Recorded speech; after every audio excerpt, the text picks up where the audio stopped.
Hey y'all, this is Kate. I'm here to show you a stretching routine that can help you be a better paddler and work on the core muscle groups that are part of our stroke. Before I get started, I want to give a big shout out to the people who have taught me about this. The first is Anna Matheson, who is a coach and a trainer out of Hawaii. She has a website, she does clinics regularly, and she's just blown my mind with new techniques and forms, so check her out. And then the other person I want to give a big shout out to is Clare Hesterman, who is a Pilates instructor and functional movement trainer out of Portland. And Claire has taught me a lot about how my body can be in better alignment, how I can use different muscles better. And she's going to give us a live tutorial about how to do these functional movements well. So without further ado, let's talk about the basics of our stroke, right? So paddling stroke, what often happens when we sit down is that we lose this lower body, right? Because we think we're sitting, and so we don't use it. What Anna is teaching me is that much of our stroke starts in our lower body's back alignment, right? So one of our first movements is actually a sit-up and a stand-up movement as we plant that blade and push off, right? So that's a huge glute activation. The next parts of our stroke are planting this blade and putting pressure on it. And a lot of us have been trained to get all of this extra length by getting our shoulders out of their sockets. So we're going to be working on how to set our arms back in the sockets and activating this back line, which includes our lats, that helps connect down into this lower body, right?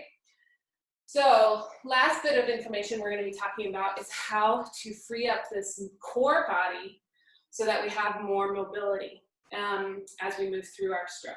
So without further ado, Claire is going to teach us some core functional movements that we can practice at home. They're going to go in order, and these are what they are. So we're going to be working on a deadlift. We're going to be working on a squat. We'll be working on lat activation and a press, lower arm. Lat activation and a press, upper arm. Some scapular contraction to help get our back body activated. And then we'll be working on some twists and getting that core movement freed up. So, Claire, tell me what to do. Let's start with our deadlift. Okay. All right, so we're going to start this deadlift with a band. You can use any band. It can be a regular TheraBand. Just giving a little bit of load. And Kate, just show us your best beautiful deadlift. My best beautiful deadlift. Beautiful. All right, so this next deadlift I want you to do, I want you to think about your back body. Okay, so we're going to think about the back of the skull. Oh. I know, right? Oh, that back body. The back of the skull, right. The back of the ribs, the back of your sacrum, back of your thighs, your calves, anchoring into your heels. You're going to keep this whole upper part connected. So you're going to keep that skull with that little bit of retraction. And then as you bring your upper body forward, you're going to think about reaching your butt back. And here, the thigh bones internally rotate, a little bit, and that helps to spread the butt cheeks apart. So that's our eccentric glute, or our lengthening glute. Good. And then take an inhale, find those heels, and then on your exhale, heel to glute. That's that connection to bring you back up. I use my glute so much more on that one. Really? Yeah, than the first one you made me do. Dog. Okay, cool. Beautiful. All right, so let's do that one more time. Okay. So even as your upper body is coming forward, I want you to imagine it's still pulling back. So the back of the skull and the back of the ribs and the back of the sacrum, they're just starting to lift up towards the ceiling. Yeah. And then those thigh bones are spiraling through to make all of that width. And that gets your femur back in the socket so that your glutes can hold on to them as you lift back up. Word. Great. That made a big difference. Now, we tend to have one glute that is more contracted or shorter or tighter than the other. So for Kate, her right butt cheek's a little tighter than the left glute. So we're going to try to just give it a little bit more stretch. So take a big inhale, find that back body, connected. And then as you tip forward and reach your butt back, I want you to wag your tail a little bit to the left. So you're asking that right butt cheek to make more space. And that left knee might bend a little as you get more length through that right side. And then pause for a second. And I want you to really press into your left heel. So we get your left glute really in the game. And that's what lifts you up. Yep. Yeah, that one was, it did the whole thing. Beautiful. Wow. Oh my God. Yeah. So let's take all of that same information and we're going to move it into our squat. So I'm having Kate do the squat up here so she can hold on to this bar. When we do a regular squat, it's a lot of quad load, and it should be, but quad load doesn't tend to be our problem, right? Loading into the glutes tends to be the problem. So we're going to help take the quads out of the equation a little bit so we can ask them to do something a little bit different while we load up the butt. Yeah? Yeah. So hop on up. All right, so the same rules apply in a squat as in a deadlift. There's still a little bit of internal rotation that needs to happen as you come down into the squat. Not so much that the knees knock together. We still want to keep them pointing over big toe, second toe, but there's just a little bit of lengthening back through that inner thigh. So again, before you even take your squat, I want you to think back of the skull, back of the ribs, back of the sacrum. Right. Yeah. And it's almost like going to shift you into your heels, just that little bit more. Yeah. Good. And then as you bend the knees, they're going to drive over big toe, second toe, and those sitting bones are going to widen out as that inner thigh slides through. I'm just going to slide my hand through. Hi. Right? So we get that length, that width. Wow. You're going to find that heel. That heel connects to that butt. Same deal. Heel to glute drives you back up. And you're just going to come to the point where your pelvis is right over the knee, not shoving forward. So you're not going to do that ugly glute tuck at the top. We tend to already be really good at that. So we're going to focus on the things that we're less good at. Good. So back of the skull, back of the ribs, back of the sacrum. Good.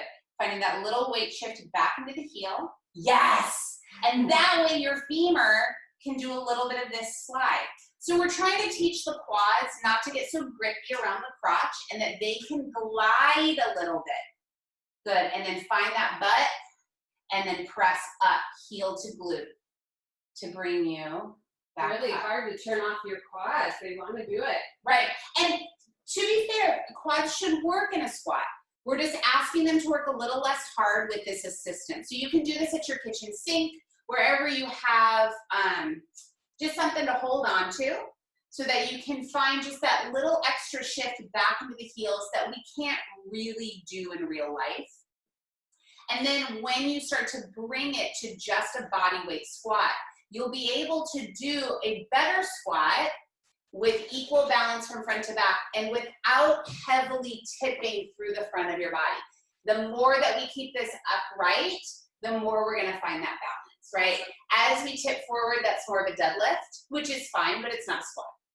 I like this because oftentimes people tell me you're supposed to push your knees out on a squat, right? And that hasn't ever helped me do something different. So this idea of the internal legs looping down in actually help turn on that butt. Right. Cool. And that is because that's what takes the femur into the butt. But the knees don't want to drop in. It's more of a bony rhythm, which can be a little harder to find, which is why it's good to have an assist to be able to play with it, right? Of having your kitchen counter. Really got to watch the head. Yeah. And then that forward head. So really finding that back of the skull, back of the ribs, back of the sacrum is what keeps your core engaged while you're loading up all of this business. Awesome.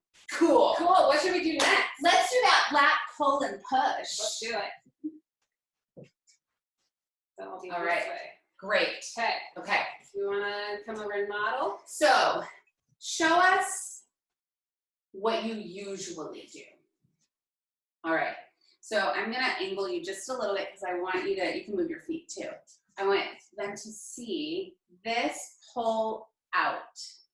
So right now, your scapula is all the way abducted, which is fine, but your upper trap is like PO'd. So because, right, you're pulling everything forward through this front line. So I want to just shift the thinking just a little bit. We want the humeral head to stay back in the joint, right, in the socket, and then use the muscles to do the work, not displace to get extra length. So we're going to think from the thumb up the forearm, up that bicep, into the back of the shoulder. So I'm just going to give like a little adjustment, and we're going to think about screwing that arm bone back into the socket. Whoa, there. different. And now finding that length from the under armpit out that pinky. Keep giving me those ribs so the scapula can go that far. Yeah. And then as Kate presses down, she's going to feel from the pinky to that tricep, that connection. So we're going to do a little suction up the front line and connect into the back line. Again, we're back to that back line, and just find that little bit of press down. Press down. Yes! Give me those ribs. Beautiful. And now you can see triceps are turned on. She's all connected in, and she'll have better power and a happier shoulder joint. Yes. Yeah? All right, so then the top arm comes around and actually isn't different. It's the same thing, but we've elevated the arm. So again, we're going to think about this whole line from thumb, forearm, bicep, getting to lengthen back into the joint, and then finding the reach from the under armpit out that pinky.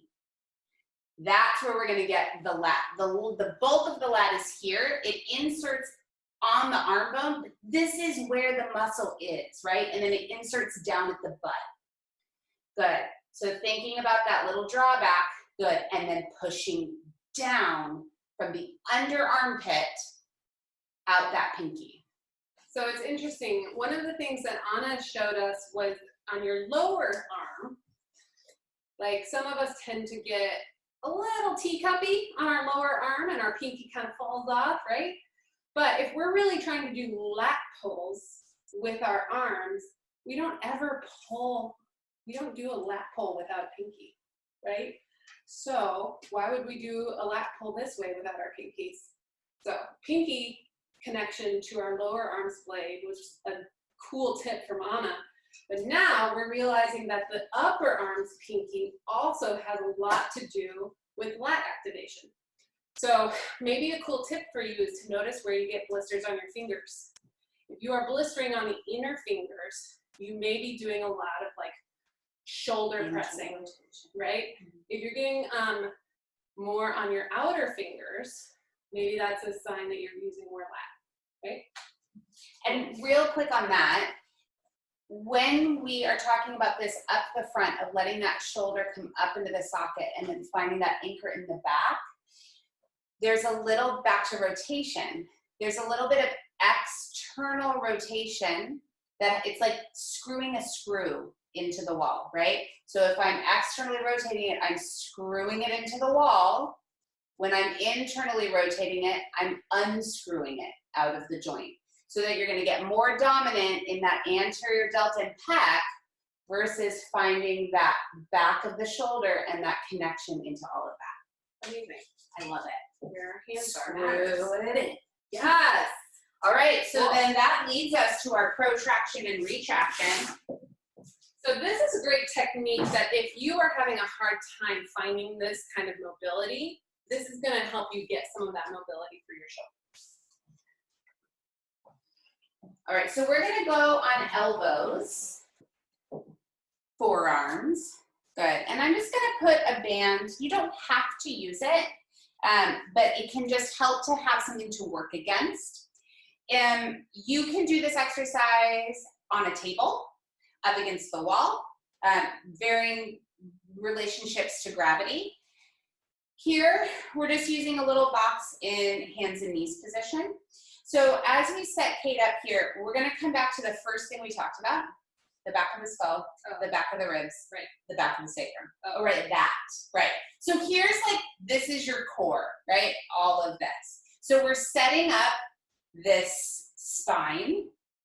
And then as everything attaches to that spine. And again, we're gonna think about a little bit of external rotation to screw that arm bone up into the socket. And so that might look like letting those palms rotate all the way open. It might look like pressing through that pinky side of the hand and pulling the box apart or pulling your wall apart. And you can play with it to see which cue works best for you. Because depending on what's going on in your body, it could be 100 different things. So playing around with it is important. But so keeping those ribs reaching up towards the ceiling, that gives your scapula a home. All right, so, beautiful. So imagining you're pulling the box apart with your elbow points and that pinky side of your hand, so you find that under armpit, and those upper traps are delightful. And now you're gonna let your scapula pull towards each other, coming closer to the spine. Good. And then spread the scapula wide on your rib cage and really think about anchoring into that under armpit. So that's where we get into serratus to help hold the scapula on your back. All right, we're gonna drop the scapula towards each other, nice and slow and controlled, and then push it apart and wide. And I just wanna note, Kate is not lifting her shoulders up towards her ears. She's keeping it right in the middle of her back. Good. And then press it wide. Gorgeous. Right through that elbow point. Awesome. And rest. Whew. That's some work, y'all. You may not have seen it very well, but Claire helped my ribs stay in place the whole dang time because we really like to sway back when we're in a gravity kind of position. So keeping that rib set tucked really helps activate my back butt. And actually, can I show that really quick? Yes. So stand in front of the camera with your back. Great. With your back. Great. So now let your ribs flare forward. Okay. So when Kate lets those ribs flare forward, her scapula, I can get my fingers under her scap, right? And I can get it up behind it. And that's because her ribs are pulling forward. So her scapula now has to do weird shit to stay stable. So that might mean pulling down through her lats, pulling down through her bicep, pulling down through her upper traps. Now, if we think about letting those ribs come back to meet, and you can see her scapula already neutralized, right? So now her scapula and her ribs are connected, so the scapula has a home to travel on the rib cage. And so if I add in now that up the front, so we're going to think about that bicep coming up the front, good, and then letting her scapula drop down the back with her ribs as support. So give me more ribs, friend. Yes! And now you can see in the video here, her shoulders not pulling forward, right? She's got nice support. I can't get my fingers under her scapula. It's totally supported on her back. Cool. I wish I could stand like that all the time. It will happen. It's a process. Goals. All right. So put it together. Put it all together. So then last but not least, we're going to add it all together into some thoracic rotation. So we're going to come back to hands and knees. And now we're adding some joints into the mix, right? So you're going to have to start thinking about the wrist and the elbow a little bit. We weren't when we were on the elbow. So I want you to think about finding that pinky side of the hand and really think about pulling the mat apart with the pinky side of the hand and then widening out to the first finger and the thumb. So the hands are really active here. Yeah, and as we kind of tripod through that hand, that almost like decompresses through that wrist. That's right, beautiful. And then back of the skull, the back of the ribs, the back of the sacrum. Yeah, good. And take a big breath in and a big breath out. And I want you to pull that mat apart. Good. And I want you to lift up into my fingers just a little bit. Awesome. All right. So keep your left hand grounded and press through that left pinky side of the hand and reach your right arm out to the side. Good. And again, you're going to think about lengthening from the right under armpit, out that pinky, there, Oh. right? So we're rotating so that way the upper arm bone's coming up this way and we're widening out through that scapula that way. Yeah. You're gonna push through that left side. Yep. And then you're gonna rotate your ribs around that scapula. Push away from the floor more, friend. Yes. And I want you to lean back a little bit into that standing arm to rotate those ribs up. Big inhale. Then use that exhale. And you're gonna dive that arm under your left one, and we're gonna rotate the ribs around that way. Good. Big breath in, big breath out. Push the floor away from you through that left pinky side. Reach from that right under armpit, out that pinky, and reach it up and up and up and up, and sit back into that shoulder a little bit. Inhale. And then exhale, let's bring that right hand under you. And let's do the other side so they can see that reach. All right, so we're gonna keep those ribs. I want you to rotate. Yeah, find that pinky side of the hand. Pull them out apart. Good. Ground through that right under armpit. Yes. And then reach out through that left side. Good. Hold it there for a second. Good. So we're gonna think that up the front, thumb, bicep, that's gonna go, yeah, rotate a little bit, and you're gonna lengthen from the under armpit out through that pinky. Good. And then push away from the floor through that standing arm, and we're gonna rotate those ribs up. Keep them up here. Yes, there you go. Rotation, rotation, rotation. Inhale. Exhale. Reach and lengthen. Keep lifting the ribs up even as you rotate the ribs down. And then you're gonna thread the needle under that armpit, and we rotate around that other way. Oh yeah, big breath in. Let's do one more. Exhale, press, push away from the floor, reach up through that rotation. Good, reach from that under armpit, lift those ribs. Inhale, exhale, reach it. Good.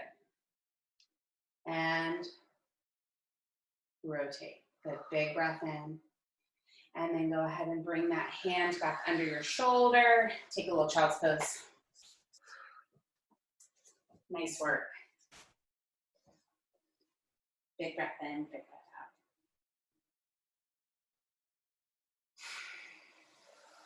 So one thing that's really cool is when there is somebody facilitating your work, you can radically feel where you cheat and how to do it better. I was cheating that whole time, and Claire just was like cheating, cheating, cheating, cheating until I did it well. So if Claire's free and you live in town, I'm sure I can always make time. but find Pilates instructors. They do this stuff, and it's really beneficial. So what I recommend with all of this is that you practice once a day and do at least a few of these activities or all of them. And the point is not to do a lot of them poorly. The point is to train new muscle groups once or twice. So if you can get one of these done with the right muscle group, you've succeeded. Do 2 tomorrow. And I guarantee you that if you can start training these new muscle groups to do your work, your paddling technique will improve. So thanks for being here, and I hope it was helpful. Thank you, Claire, so much for your training.